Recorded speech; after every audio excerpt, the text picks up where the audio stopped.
Todo voo começa e termina aqui. Uma extensão de asfalto queimada por motores a jato e marcada com borracha. Mas nem todas as pistas são iguais. Uma das mais perigosas do mundo é a pista 35L, no aeroporto de Congonhas, no Brasil. É um aeroporto que podia apresentar uma surpresa num dado momento. Em julho de 2007, o voo 3054 da TAM se torna sua mais recente vítima. Desacelerar. Desacelerar. Impossível!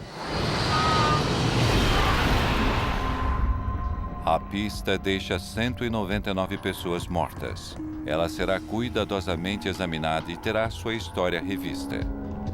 Os investigadores precisam desesperadamente saber por que a pista 35L é tão perigosa 35L. antes que mais pessoas morram.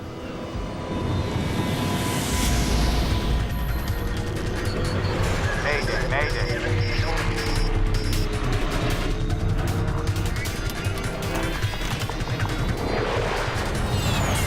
Mayday, desastres aéreos. Esta é uma história real baseada em relatórios oficiais e relatos de testemunhas. Tragédia em São Paulo. 17 de julho de 2007, São Paulo, Brasil. Uma forte chuva cai sobre a maior cidade do Brasil. São Paulo vive esse tipo de dilúvio regularmente durante as chuvas de inverno. A chuva torrencial deixa o tráfego intenso ao redor do aeroporto de Congonhas. A 800 quilômetros dali, o voo 3054 da TAM está a caminho, vindo da cidade de Porto Alegre. O Airbus A320 partiu para São Paulo cerca de 90 minutos atrás. Para os 181 passageiros a bordo, este é um voo doméstico de rotina. Entretanto, algo inesperado aconteceu. O comandante Henrique Stefanini de Sacco e seu primeiro copiloto, Kleiber Lima, acabaram de saber que a chuva pesada levou ao fechamento temporário da pista 35L, a principal pista no seu destino. Disseram quando irá reabrir? Não. Prepare uma alternativa para o caso de precisarmos. Senhoras e senhores, devido ao mau tempo, parece que não poderemos pousar em Congonhas como planejado. Falarei com vocês Novamente quando eu tiver mais informações.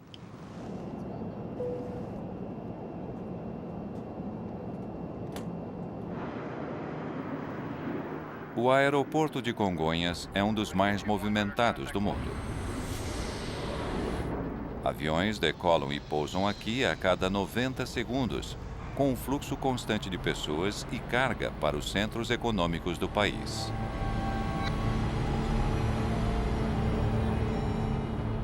Mas Congonhas também é bastante conhecido entre os pilotos.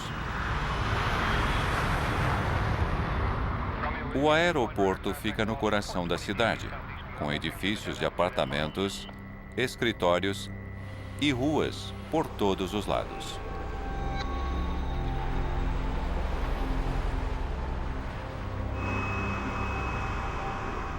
A pista 35L tem menos de 2.000 metros de comprimento, curta para grandes jatos. E pior ainda, ela fica no topo de uma colina, com uma queda acentuada de todos os lados.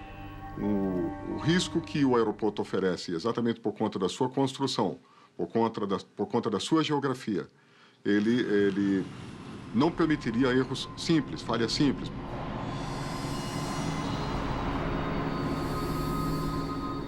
O comandante Carlos Camacho é o diretor de segurança de voo do Sindicato Nacional dos Aeronautas. Quando se aproxima da pista, ali sim, ali o estresse ele sobe muito, ele eleva bastante, porque a visão de túnel, o volume de adrenalina na circulação sanguínea aumenta muito. Nós enxergamos como um porta-aviões. Isso faz de Congonhas um dos aeroportos mais traiçoeiros do mundo.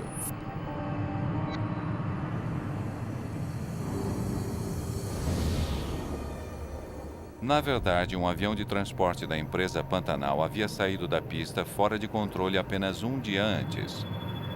E alguns meses atrás, um desastre foi evitado por pouco, quando um Boeing 737 derrapou até conseguir parar pouco antes do final da pista 35L.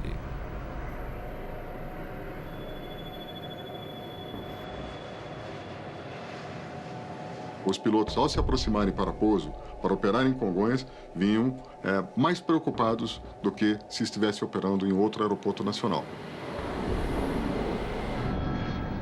O voo 3054 está em altitude de cruzeiro ao sul de São Paulo, quando a tripulação é informada de que a pista 35L foi reaberta. 3054, a 35L é a pista para o pouso. Não será preciso fazer um desvio. Senhoras e senhores, aqui é seu comandante. Tenho algumas boas notícias para vocês. A pista em Congonhas foi reaberta. Chegaremos como programado pouco antes das 7 da noite. O alívio dos passageiros não é compartilhado pelo piloto. Stefanini tem um desafio adicional neste voo. Lembre-se que temos apenas um reversor. Sim. Só o da esquerda. Ele terá de pousar em um dos aeroportos mais desafiadores do mundo, com uma possibilidade de frenagem menor do que a de costume. Um dos dois reversores de empuxo do Airbus não está funcionando. Eles são projetados para desacelerar a aeronave durante o pouso por meio da reversão dos motores. Fosse eu o piloto no dia daquele acidente, eu estaria deveras preocupado sabendo que um dos reversores da minha aeronave não estaria operando. TAM 3054, permissão para pouso na 35L. Stefanini irá pousar na notoriamente perigosa 35L. A pista está molhada e escorregadia, ventos de 3308 nós. E quando o avião da TAM que vinha para pouso, ele foi informado que a pista apresentava condições de baixa aderência. O Airbus está em fase final de aproximação. Ainda que o piloto automático pudesse levar o avião até a pista, o comandante decide assumir os controles. Pouso no modo manual. Ele quer usar a maior extensão de pista possível. Ele precisa de cada centímetro que conseguir dela. 35L. 35L. O grande problema que se apresentava era, após o toque da aeronave na pista, que os pilotos tinham que ter a certeza de que realmente conseguiriam parar o seu avião sobre a pista, os seus aviões sobre a pista. Os passageiros sabem apenas que em breve eles estarão pousando.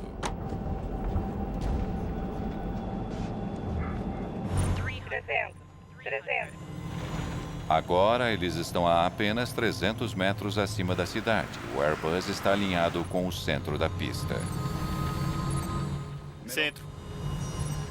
Condições da pista. 200.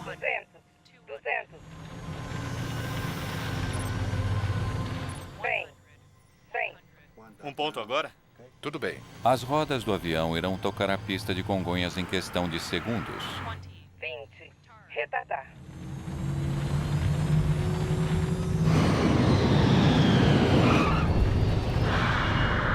Mais importante é o ponto do toque da aeronave. Quando a aeronave toca no solo, é a partir dali que o grande conflito do pouso se instala. O comandante Stefanini usa a potência reversa para o único reversor que funcionava no A320. Ele tinha realmente que ser imediato nas suas ações. Tinha que comandar o reverso operacional, aquele motor que estava com o reverso bom, o mais rápido possível. Tinha que iniciar a desaceleração da aeronave. Mas a velocidade do avião não está diminuindo.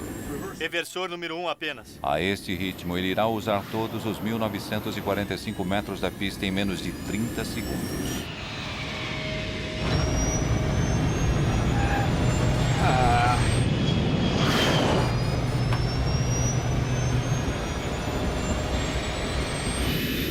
Desacelerar. Impossível. A opção dos pilotos seria operar o sistema manual de freios e foi o que eles fizeram, que através dos pedais, pressionar os pedais muito e bastante por muito tempo. Veja! Agora, Veja! a aeronave misteriosamente puxa para a esquerda. Vire! Vire! É quase como se agisse por conta própria. Meu Deus! Meu Deus!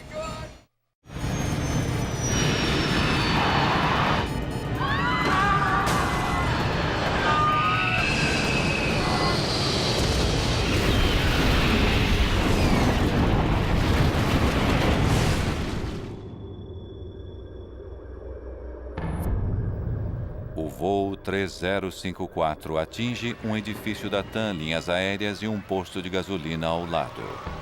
Quase 200 bombeiros correm até o local e enfrentam um violento incêndio com combustível queimando a quase 1000 graus Celsius.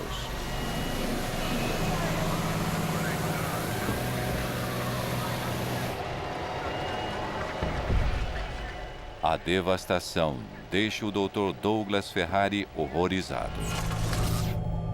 Essa explosão, ela espalhou um fogo na área. Então, no posto de gasolina, houve um incêndio no posto, matou as pessoas que estavam abastecendo, queimou toda a estrutura do posto, irreconhecível. Ele esperava tratar dos sobreviventes, mas agora ele teme que estejam todos mortos. Nós tínhamos 3, 4 carros incendiando e nesses carros eu vi uma mãe com uma criança morta. O avião inteiro está envolto em chamas. Há pouca esperança para qualquer um dentro dele. Mas havia outro perigo. Enormes quantidades de combustível nos tanques de armazenamento abaixo do posto de gasolina poderiam explodir a qualquer momento. Quando o avião bateu, ele quebrou as asas e ele jogou combustível para toda a região, o local. E havia um risco, naquele momento, de uma explosão do posto de gasolina.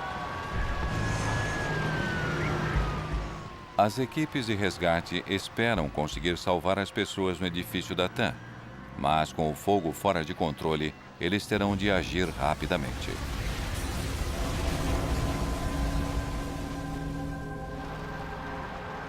Então a gente conseguia retirar pessoas lá dentro, estava naquela adrenalina de entrar na sala, de atender as pessoas.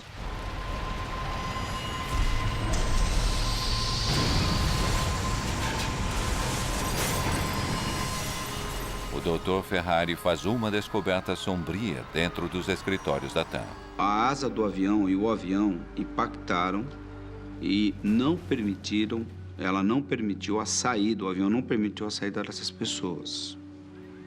O bombeiro estava comigo, eu estava atrás e eles foram retirando os corpos e colocando na calçada. A minha sensação era muito ruim. Mas alguns funcionários de escritório são localizados em outra parte do edifício e a equipe de resgate se apressa para colocá-los em segurança. Do lado direito da asa, salvaram muito mais de 10 pessoas. Quase 20 pessoas saíram dali daquele prédio, correram. Na aeronave não houve sobreviventes. 199 pessoas estão mortas, incluindo uma dúzia de pessoas no posto de gasolina e no edifício da TAM. É o pior acidente de aviação na história da América do Sul. As caixas pretas não vão durar muito tempo naquele calor. O tenente-coronel Fernando Camargo é investigador de acidentes da CENIPA, a agência de segurança de aviação do país. Em aeronaves modernas, os gravadores são o núcleo de qualquer investigação. Por isso, quando chegamos ao local do acidente e vimos a violência do fogo, ficamos realmente preocupados com a integridade dos dados. Ele sabe que o calor intenso já poderia estar prejudicando os gravadores de voz e dados do voo. Provas valiosas que poderiam ajudar a explicar o acidente podem então estarem perdidas. O coronel Camargo e sua equipe sabem que no dia anterior outro avião havia deslizado para fora da pista 35L. Sabíamos que teríamos de fazer uma investigação completa da pista. Se aquela pista com chuva provocou este acidente, outro desastre poderia acontecer novamente e logo. Há uma enorme pressão para se descobrir exatamente o que aconteceu com o voo 3054. Eu sabia que havia um vídeo do sistema de vigilância. Esse é o momento do acidente, deve ser ele. O sistema de vigilância do aeroporto havia registrado o Airbus acelerando em direção ao final da pista. Este vídeo poderia responder inúmeras questões. Vamos ver de novo, por favor. Mas a colisão com o edifício havia ocorrido fora do alcance das câmeras. Podemos ver isso de um ângulo diferente?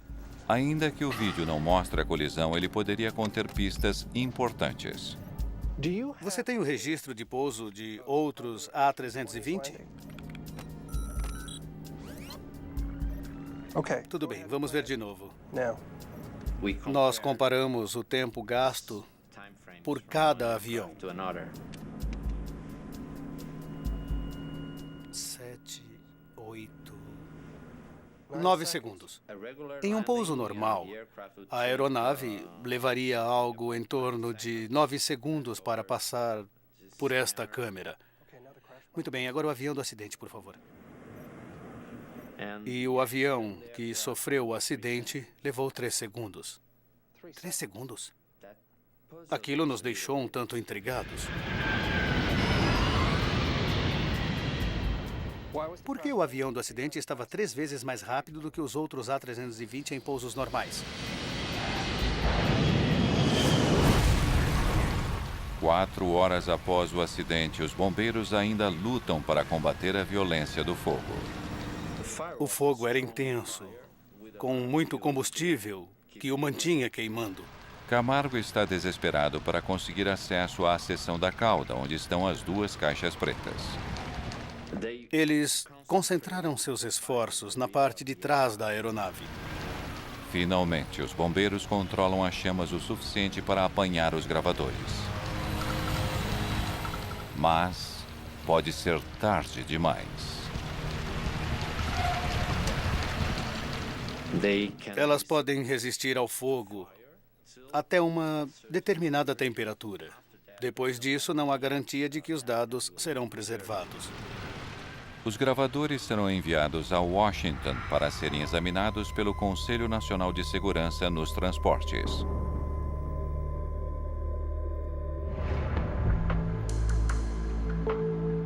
Os investigadores podem então focar na perigosa pista 35L. Eles examinam a superfície em busca de pistas que possam explicar por que o voo 3054 perdeu o controle. Caminhamos pela pista, procurando evidências, marcas da aeronave, o ponto onde ela teria desviado para fora da pista.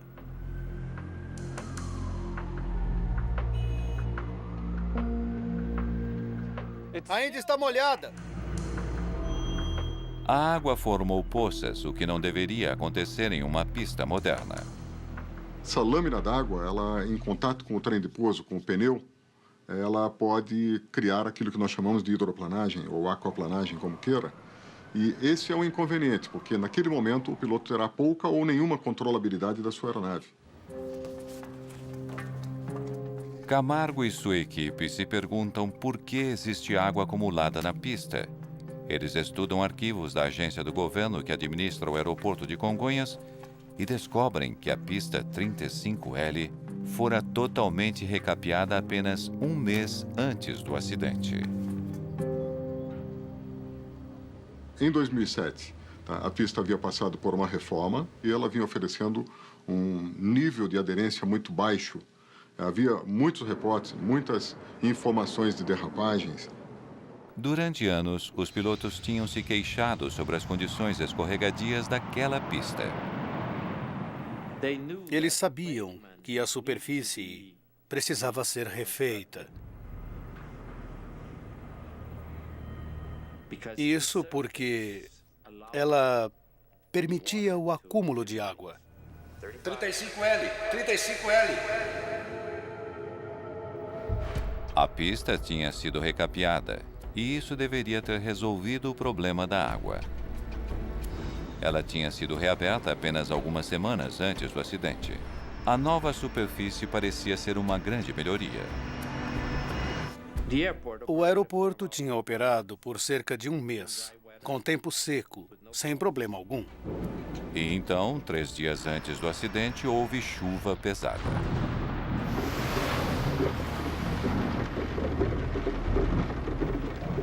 E com a chuva, problemas antigos, que supostamente estariam resolvidos, voltaram a surgir. Na noite do acidente, o grande problema que lá havia era ainda a questão da água. Tá? As aeronaves ainda estavam reportando que havia dificuldade para frenar. A pista está molhada e escorregadia.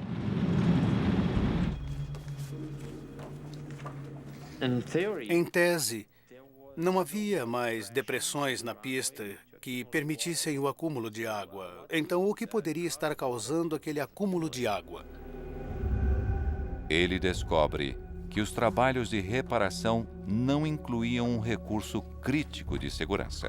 As ranhuras seriam feitas em uma data posterior. Não é de admirar que esteja molhada. Sulcos especiais levam a água para fora da pista. Sem eles, a água da chuva forma poças. E essa reforma, ela ainda carecia de amadurecimento da pista. Era uma dificuldade grande para se poder, inclusive, interromper por mais tempo a operação do aeroporto, da pista principal, para que se pudesse fazer a instalação, a implantação dos groovings.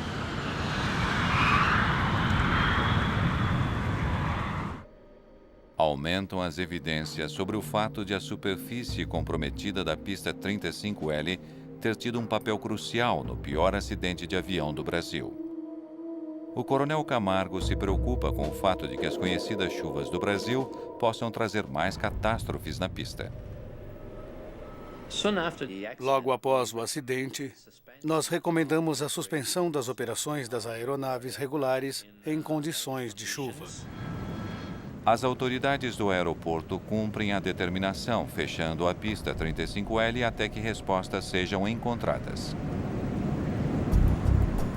Mas a principal pista em um dos aeroportos mais movimentados do mundo não pode permanecer fechada por muito tempo.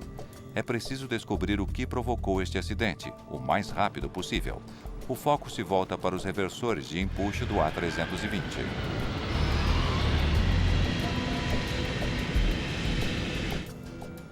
Os registros de manutenção do avião revelam por que apenas um deles estava funcionando. 4 dias antes do acidente, mecânicos haviam desativado o reversor de empuxo do motor direito para manutenção de rotina. Mas o avião havia voado sem incidentes durante 4 dias. O avião havia não apenas pousado repetidamente com o reversor de empuxo, mas havia também pousado em segurança na pista 35L.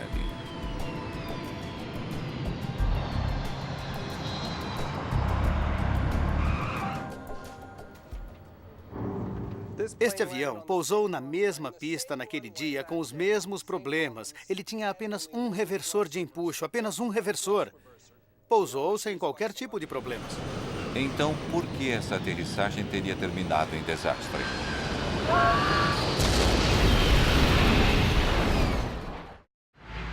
O coronel Fernando Camargo viaja para Washington, Distrito de Colômbia, onde técnicos no Conselho Nacional de Segurança nos Transportes irão ajudá-lo a tentar recuperar os dados armazenados nos gravadores de dados do voo 3054, bastante danificados pelo fogo. Primeiro, eles procuram um chip sensível à temperatura que poderia lhes dar uma ideia dos danos causados pelo calor. Existe um indicador que muda de cor se exposto a uma temperatura superior à qual foi fabricado para suportar. Ainda que as caixas sejam projetadas para sobreviver a um fogo violento de até 1000 graus Celsius, a aparência do chip é preocupante. As placas tinham sido submetidas a um incêndio que ultrapassava os seus limites. Eles testam a placa de circuito para verificar se a memória sobreviveu. Sem os dados, a investigação sobre o voo 3054 seria realmente comprometida. O coronel Camargo pode então nunca saber por que 199 pessoas morreram no aeroporto mais movimentado do Brasil. Entretanto, o teste com a placa de circuito lhes dá esperança. Temos alguma coisa. Felizmente, tudo dá certo e conseguimos recuperar 100% dos dados. As informações lhes fornecem um quadro do desempenho do avião. A velocidade está boa. Nos segundos críticos antes do acidente, Eles desceram.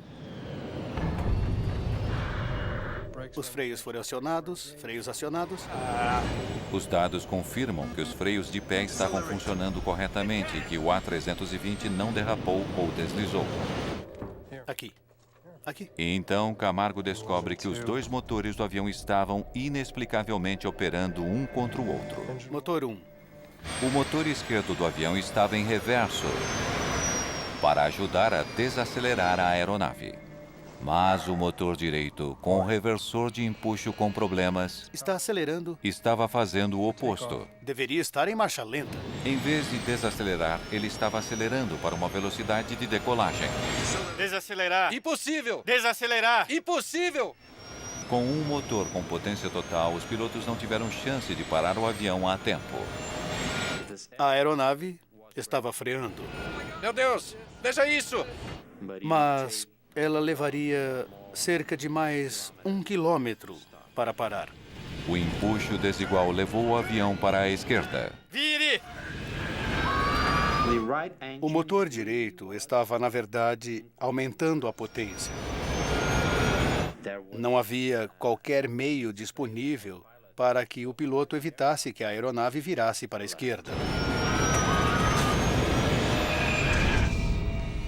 Então, o segundo motor estava acelerando quando deveria estar em idle, que é o ponto morto. Isso explicaria o desvio para a esquerda, não? E o que isso significa? Agora o coronel Camargo precisa descobrir por que o motor direito estava com potência total quando deveria estar em reverso. Naquele momento, poderíamos estabelecer, a grosso modo, duas principais linhas de investigação. Uma, falha mecânica. E a outra, erro do piloto. O coronel Camargo chama duas investigadoras que lidam com fatores humanos. A tenente-coronel Márcia Fager e a primeira-tenente Vanessa Dias. O piloto é Henrique Stefanini de Sacco, 53 anos, de São Paulo. Horas de voo 13.654. Na verdade, o piloto que estava no comando, ele era um piloto muito experiente e conhecia muito bem o avião. Seu copiloto era Aguilar Kleiber Lima, 54 anos, de Porto Velho. 14.760 horas de voo. Quando o piloto vai para a rota, ele já tem o treinamento adequado para ter um desempenho satisfatório, inclusive para as emergências. Seu trabalho é determinar se a tripulação de alguma forma cometeu um erro que poderia ter levado um motor a ficar em potência total. Na máquina, tem programado, foi projetado, então você já pode ir direto ao ponto. Com o ser humano, como é muito diversificado, cada ser humano tem uma forma de pensar, uma maneira de agir, é um desafio nosso a mais a entender. Mas eu não consigo acreditar que esse piloto cometeria esse tipo de erro. Agora, a equipe que lida com fatores humanos deve conduzir um estudo psicológico da tripulação para entender como eles poderiam ter cometido um erro fatal. A gente tenta recriar, através da história da pessoa, de cada um dos tripulantes, da experiência que eles tinham. Senhoras e senhores, aqui é seu comandante. Tenho algumas boas notícias para vocês. E criar um cenário para imaginar o que se passou dentro da cabine. O coronel Camargo ainda acredita que o mais provável é que tenha havido falha mecânica. Ele volta então sua atenção para a mecânica complexa que liga os manetes aos motores. Ele precisa determinar se uma falha ali teria levado ao misterioso aumento de potência. Começamos a estudar o sistema de potência. Cada componente do sistema. desde o manete até o motor. Sabemos que não é o FADEC. Não há nada de errado com os motores. Portanto, resta apenas um componente que poderia ter causado o problema: o mecanismo que liga os manetes aos motores. Um dispositivo chamado de Artificial Fuel Unit, ou AFU.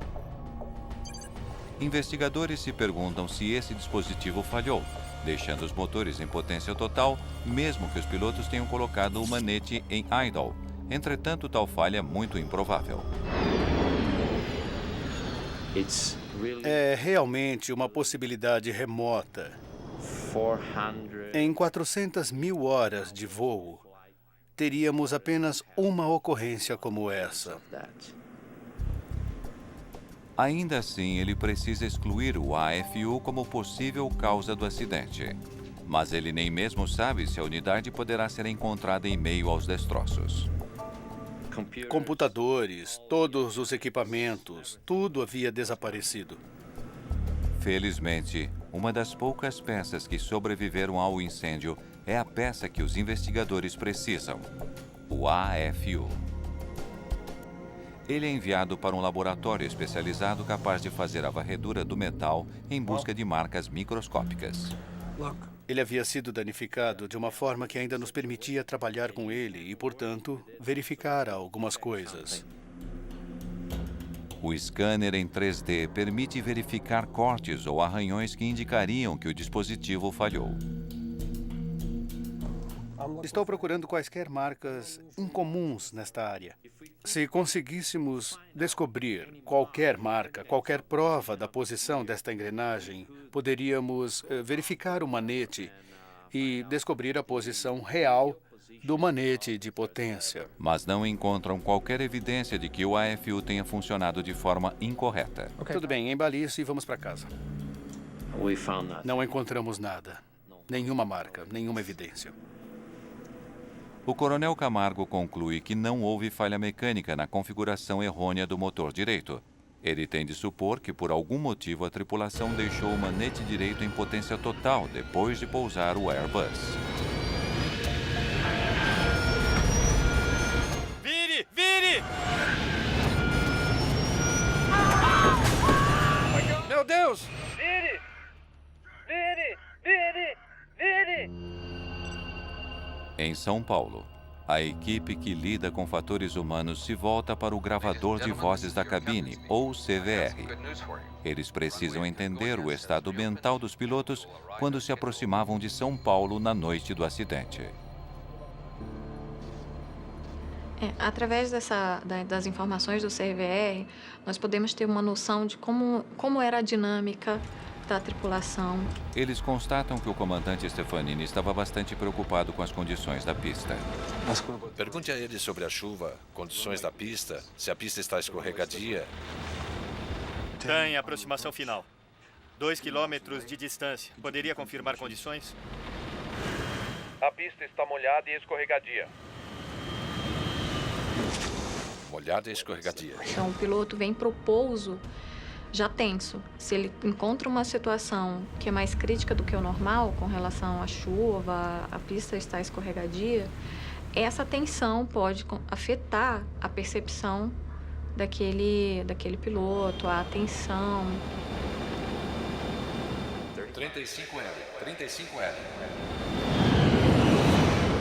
Ao que parece, então, a ansiedade de Stefanini sobre a pista 35L e não a pista em si foi a principal causa deste acidente. Camargo agora se concentra nas ações da tripulação. Acho que está pronto, senhor. Muito obrigado. Eles precisam entender como os manetes foram usados antes do acidente. Usando o gravador de dados do voo, os investigadores focam primeiro no pouso anterior àquele em Congonhas. Descobrimos que o mesmo piloto, o comandante, fora quem pilotava e fizera o pouso anterior, e em Congonhas. Primeiro, como eles pousaram em Porto Alegre. Muito bem. Os 2 manetes à frente durante a aproximação. Eles descobrem que durante o pouso anterior em Porto Alegre, o comandante Stefanini puxou os 2 manetes. procedimento correto para pousar com apenas um reversor. E agora ambos os manetes em reverso. No momento do acidente, o procedimento correto era o piloto colocar os dois manetes em idle e então os dois em reverso, como se não houvesse problema algum com os reversores. Eles estabelecem que no dia do acidente, o comandante Stefanini tinha efetuado o procedimento correto para pouso com apenas um reversor. Sem reversor número 2. Freios automáticos ativados. Velocidade diminuindo. Aquilo realmente me intrigou, porque o comandante conhecia o procedimento. Ele seguira o procedimento correto horas antes, durante o pouso anterior. Então, o que ele teria feito de forma diferente 2 horas e meia mais tarde em São Paulo? Agora, Congonhas. Manete esquerdo em idle. Os dados mostram que o comandante Stefanini lidou com os manetes Em seguida em reverso. de forma muito diferente em seu pouso em São Paulo. 20. Retardar. Em vez de puxar ambos os manetes, ele colocou apenas o motor esquerdo em idle, deixando o da direita em potência total. E então, quando a aeronave tocou o solo, ele ativou apenas o reversor da esquerda, deixando novamente o motor direito em potência total.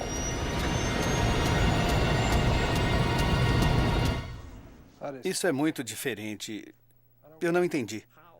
Como alguém que conhecia a aeronave, que conhecia o procedimento correto, que havia executado o procedimento correto, como ele poderia fazer algo diferente? Não parece fazer sentido.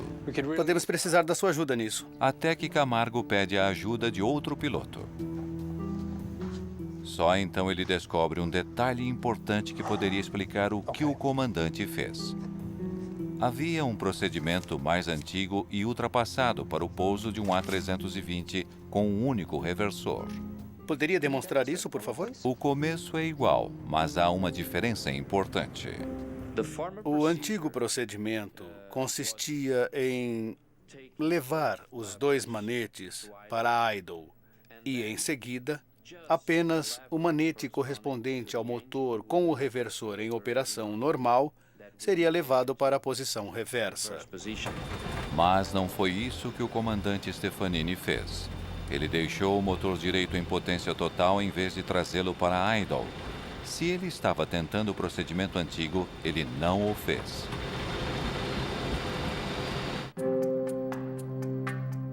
Os investigadores verificam que o comandante Stefanini não fora o primeiro piloto a cometer tal erro. Vários acidentes tinham acontecido ao redor do mundo, e a causa era idêntica. Pilotos lidando de forma incorreta com o procedimento de pouso no caso de um reversor fora de operação, levando inadvertidamente um manete em potência total. Aquele antigo procedimento tinha levado pilotos ao erro.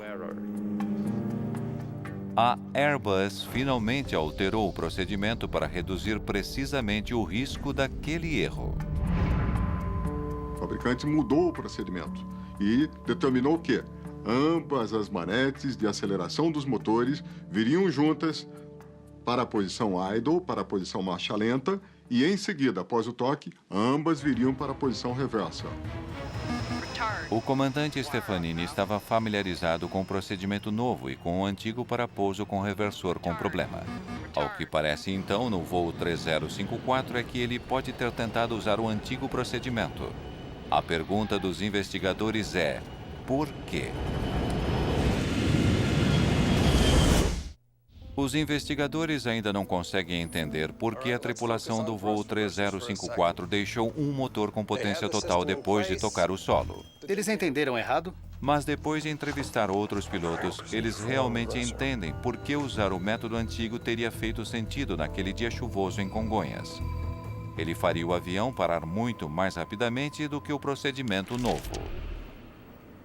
E isso poderia explicar por que o comandante teria usado um procedimento antigo. Ele acreditou que fosse mais eficiente do que o atual. Os investigadores imaginam que, em reação à piora das condições climáticas em Congonhas, Pista molhada, um reversor. Vou ganhar um pouco de pista e usar o procedimento antigo.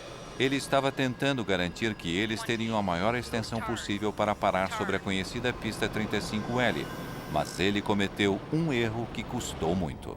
Nessas circunstâncias, Lembre-se, temos apenas um reversor. Um reversor, voo manual, molhada, um reversor, voo manual. é completamente compreensível que ele tenha tentado um procedimento antigo e, sob tamanha pressão, tenha cometido um erro.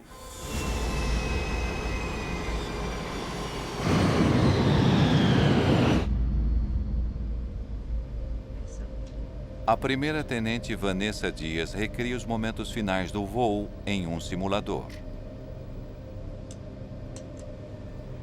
Motor 1 em idle, motor 2 permanece para a decolagem. Ela percebe que, em um cockpit escuro, teria sido difícil ver a posição dos manetes. Motor 1 em reverso, não toque o número 2. Freios.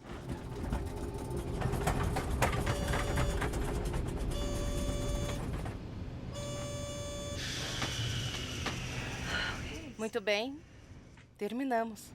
No simulador, nós temos como programar toda a circunstância. Então, colocar o horário próximo como estava acontecendo, nublado, chovendo, com a pista molhada, com a pista escorregadia, com a circunstância dos manetes estarem na posição.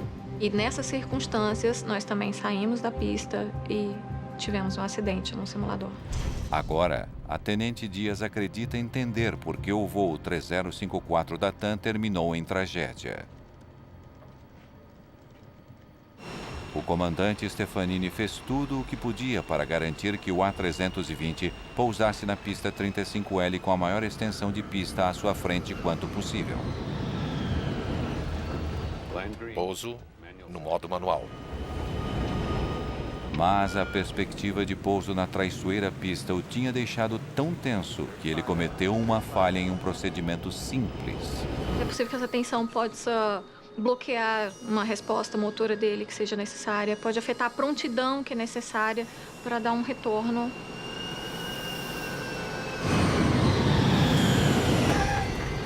Não houve nenhum alarme para alertá-los de que um motor estava acelerando, enquanto o outro estava em reverso.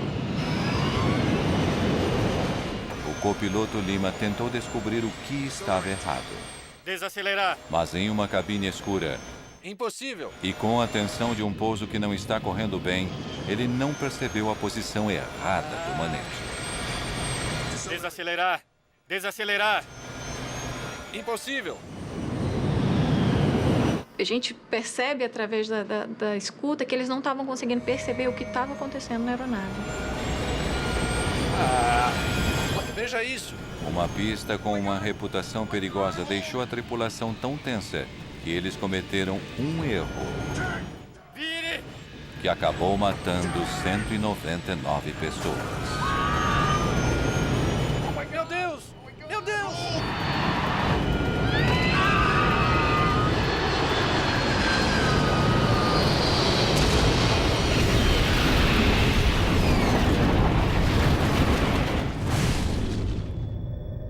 Desde o acidente com o voo 3054, as pistas em Congonhas receberam ranhuras e são inspecionadas regularmente. Novas regras estão em vigor exigindo procedimentos de pouso em tempo de chuva. Em tempo chuvoso, você precisa ter todos os reversores funcionando. Mas, apesar desses esforços para melhorar a segurança em Congonhas, muitos pilotos duvidam que a situação esteja melhor. Não é mais seguro porque ele continua sendo um aeroporto crítico. A eliminação total, absolutamente total, das operações em dias de chuva ou com pista molhada significaria, sim, um incremento significativo das condições de segurança desse aeroporto. O que está claro é que ainda hoje a pista 35L não conseguiu afastar sua reputação de uma pista mortal. 35L. Versão Marshmallow, São Paulo.